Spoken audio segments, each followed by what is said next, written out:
1 crore ఈ రోజు పెడితే 3 years లో 15 crores అయ్యే ల్యాండ్స్ ఇంకా హైదరాబాద్ లో ఉన్నాయి తెలుసా?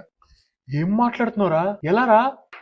ఎలాగో చెప్తా దా. కోకాపేట్ కి half an hour, Rajiv Gandhi international airport కి 25 minutes, బెంగళూరు హైవే కి 15 minutes దూరంలో గవర్నమెంట్ 3600 acres ఎస్సీజెడ్ కి అలాట్ చేసింది. ఈ SEZ Sitarampur, Hyderabad and Chandanvalli surroundings లో వస్తుంది. ఇక్కడ రాబోయే మ్యానుఫ్యాక్చరింగ్ కంపెనీస్ ఆశీర్వాద్ పైప్స్, యంగ్స్ట్రా data centre, Daifuku, Microsoft data centre, Ester Filmtech, ఇలా more than 40 manufacturing units and data centres ఆ సెజ్ లో వస్తున్నాయి. అపార్ట్ ఫ్రమ్ దిస్, ఒక 2 kilometers from this SEZ Kanha Shantivanam, which is Asia's largest meditation centre. So coming 3-4 years almost 20 to 30 lakh people అక్కడ stay చేస్తారని expect చేస్తున్నాం. ఇదే కాకుండా కోకాపేట్ దాటేశాక రింగ్ రోడ్ బయట ఉన్నదంతా 111 జియో ల్యాండ్. ఇందులో only 10% of the construction allow చేస్తారు and residential and commercial are not at all allowed. So 111 GO మొత్తం అయిపోయాక నెక్స్ట్ వచ్చే R1 జోన్ ఏమన్నా ఉంది అంటే సెస్ అండ్ చేగూర్. ఇక్కడ ఇంకా 1 acre ల్యాండ్ 1 to 1.5 crore మాత్రమే ఉంది.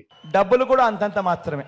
60 to 100 acre డెవలప్మెంట్ ఉన్న కోకాపేట్ దగ్గరే ఎకరం 100 crores కి వెళ్తే, అట్లాంటిది 3600 acres లో manufacturing units and data centres, 1400 acres లో వరల్డ్స్ లార్జెస్ట్ మెడిటేషన్ సెంటర్ అంటున్నారు.